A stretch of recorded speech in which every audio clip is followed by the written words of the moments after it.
नमस्कार। UP PCS प्रारंभिक परीक्षा टेस्ट सीरीज के अंतर्गत आज हम लोग आधुनिक भारत के कुछ ऐसे प्रश्न देखेंगे जो परीक्षा में सीधे आने की सबसे अधिक संभावना रखते हैं और जो आपके लिए नए भी हैं। तो पूरा वीडियो देखिएगा। साथ ही साथ ये आज लगभग 31वां टेस्ट सीरीज का वीडियो है। इससे पहले जो 30 वीडियो हैं उसको आप लोग सीरियसली देख लीजिएगा, क्योंकि इससे प्रश्न ज़रूर आएंगे और इसके लिए मैंने आपको प्लेलिस्ट भी बना दी है। आप लोग प्लेलिस्ट में जाइए और पूरी टेस्ट सीरीज को 1 से 2 बार अच्छे से लगा लीजिए। शुरुआत करते हैं। पहला प्रश्न है, 1923 में गठित अखिल भारतीय कांग्रेस खिलाफत स्वराज पार्टी का प्रमुख उद्देश्य क्या था, जिसको हम लोग स्वराज पार्टी के नाम से जानते हैं साधारण रूप में।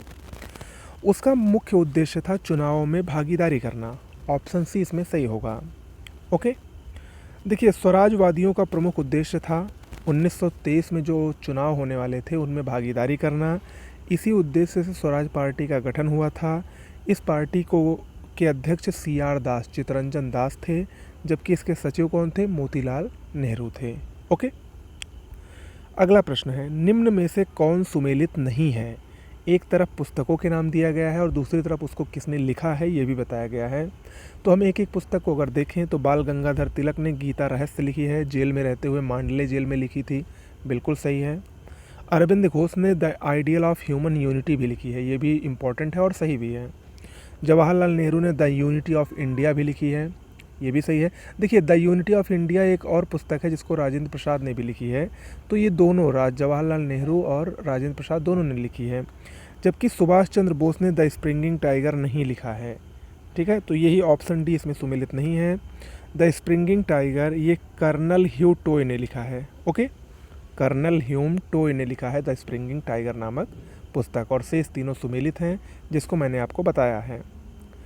अगला प्रश्न, हम या तो स्वतंत्र भारत लेंगे या इसके प्रयास में मर जाएंगे। यह वक्तव्य किससे संबंधित है? ये महात्मा गांधी से संबंधित है। ऑप्शन सी इसमें सही होगा। कब दिया गया था? जब भारत छोड़ो आंदोलन चलाया गया था। इसके बारे में ध्यान से समझिए। 8 अगस्त 1942 को भारत छोड़ो प्रस्ताव स्वीकार कर लिया गया। इसी ऐतिहासिक सम्मेलन में गांधी जी ने एक नारा दिया था, हम या तो स्वतंत्र भारत लेंगे या इसके प्रयास में मर जाएंगे। यानी गांधी जी द्वारा ये दिया गया वक्तव्य था।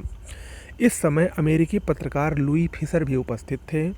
पट्टाभी सीतारमैया ने लुई फिशर से कहा कि आज गांधी जी ऐसे लग रहे थे जैसे कोई फरिश्ता या देवदूत। गांधी जी ने अपने जीवन का सबसे लंबा भाषण भी इसी दौरान दिया था, लगभग 70 मिनट। उल्लेखनीय है कि 1 अगस्त 1942 को इलाहाबाद में तिलक दिवस मनाए जाने के दौरान जवाहरलाल नेहरू ने कहा था कि हम आग से खेलने जा रहे हैं तथा ऐसे दोधारी तलवार का प्रयोग करने जा रहे हैं जिसकी चोट उल्टे हमारे ऊपर भी पड़ सकती है। तो ये कुछ कथन हैं जो कि परीक्षा की दृष्टि से बहुत ही महत्वपूर्ण है और परीक्षा में सीधे सीधे पूछे भी जा सकते हैं, तो ये याद रखिएगा आप लोग। ओके, आगे बढ़ते हैं। निम्न में से किसे भारतीय कृषि विज्ञान के पिता के रूप में जाना जाता है? भारतीय कृषि विज्ञान का पिता लॉर्ड मेयो को जाना जाता है। ऑप्शन बी इसमें सही होगा। देखते हैं। सर्वप्रथम लॉर्ड मेयो ने 1872 में कृषि विभाग की स्थापना की थी। मेयो को कृषि विभाग के पिता के रूप में याद किया जाता है। उसने भारतीय सांख्यिकी सर्वेक्षण विभाग का भी गठन किया था। दोनों बहुत ही महत्वपूर्ण हैं, याद रखिएगा। अगर हम लॉर्ड मेयो के बारे में बात करें तो वो ब्रिटिश राजघराने से आया एकमात्र वायसराय था। लॉर्ड मेयो को सबसे घुमक्कड़ वायसरायों में से गिना जाता है। उसने अपने 3 वर्ष के कार्यकाल के दौरान लगभग 20,000 मील का सफ़र तय किया था और ज़्यादातर सफ़र उसने घोड़े पर बैठ के तय किया था। मेयो ने 1872 में तय किया कि वह बर्मा और अंडमान द्वीपों की यात्रा पर जाएंगे। मेयो की अंडमान यात्रा फरवरी 1872 को शुरू हुई। ग्लासगो नामक जहाज़ से वह पोर्ट ब्लेयर पहुंचा। उसकी इस यात्रा के समय विलियम विल्सन हंटर तथा निजी सचिव मेजर बर्न भी उसके साथ थे। वहीं पर माउंट हैरियट की यात्रा से लौटते समय शेर अली नामक एक बहावी पठान ने अंडमान निकोबार में ही लॉर्ड मेयो को झूरा भोग दिया था और उनकी हत्या कर दी थी। ये भी प्रश्न पूछता था कि लॉर्ड मेयो की हत्या कहाँ पर हुई थी, तो अंडमान में हुई थी। ओके, याद रखिएगा। अगला, किस देश के संदर्भ में कार्टेज प्रणाली का उल्लेख आता है?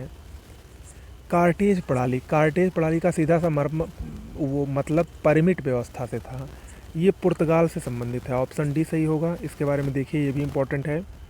पुर्तगालियों ने हिंद महासागर में होने वाले व्यापार को नियंत्रित करने और उस पर कर लगाने के प्रयास से कार्टेज पद्धति या कार्टेज आर्मेडा व्यवस्था को आरंभ किया था। कार्टेज का तात्पर्य परमिट से था और सभी समुद्री जहाज़ों को परमिट लेना अनिवार्य था। ओके। अकबर ने पुर्तगाली प्रतिनिधि एंटोनियो गैब्राल से कार्टेज प्राप्त किया था। अकबर ही वह मुग़ल बादशाह था जिसने पुर्तगालियों से प्रतिवर्ष एक निःशुल्क कार्टेज की मांग की थी। महत्वपूर्ण है कि वह पुर्तगालियों के राजस्व का सबसे बड़ा भाग इसी चुंगी या कर से आता था जो कार्टेज था, जो परमिट व्यवस्था थी।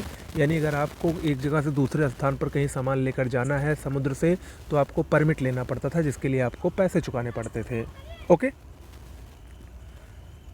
अगला है, किस भारतीय इतिहासकार ने बंगाल के 1765 से 1772 तक के मध्य कालखंड को डाकू राज्य की उपमा दी थी?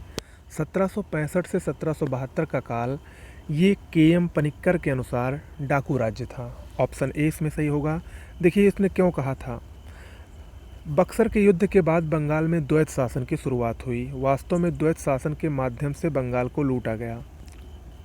यानी जब 1764 में बक्सर का युद्ध हुआ उसके बाद 1765 में बंगाल में द्वैत शासन की शुरुआत हो गई और ये 1772 तक चला। कंपनी ने बंगाल का निजामत अपने हाथों में तो ले लिया था, लेकिन तो कानून व्यवस्था में उसे कोई दिलचस्पी नहीं थी, बल्कि उनकी नज़र बंगाल में राजस्व व्यवस्था पर थी। यानी जितना सारा पैसा था वो कंपनी खुद ले लेती थी और नाम था कि कानून जो है वो भारतीयों के हाथ में है। प्रसिद्ध भारतीय इतिहासकार के.एम. पनिक्कर ने इस काल को बेशर्मी और लूट का काल कहा है। ये बहुत बार पूछा गया है, तो याद रखिएगा इसको। वर्ष 1739 में मराठों ने सालसेट और बेसिन पर कब्जा किया था। किससे? सालसेट और बेसिन पर जब मराठों ने कब्जा किया 1739 में, तो उस समय पुर्तगालियों का शासन था उस पर। ऑप्शन डी यहाँ पर सही होगा। देखिए 1739 में पेशवा बाजीराव प्रथम के भाई चीमाजी अप्पा और मल्हार राव होलकर ने पुर्तगालियों से हुए वसाई युद्ध में उन्हें पराजित कर सालसेट और बेसिन पर कब्जा कर लिया था। इस युद्ध में पुर्तगाली सेनापति कैप्टन कैटिनो डिसूजा परेरा और कैप्टन जेवियर पिंटो पराजित हुए थे। यह युद्ध 17 फरवरी 1739 से 16 मई 1739 तक चला था। यानी लगभग 2 महीने चला था, 3 महीने चला था, सॉरी। ओके।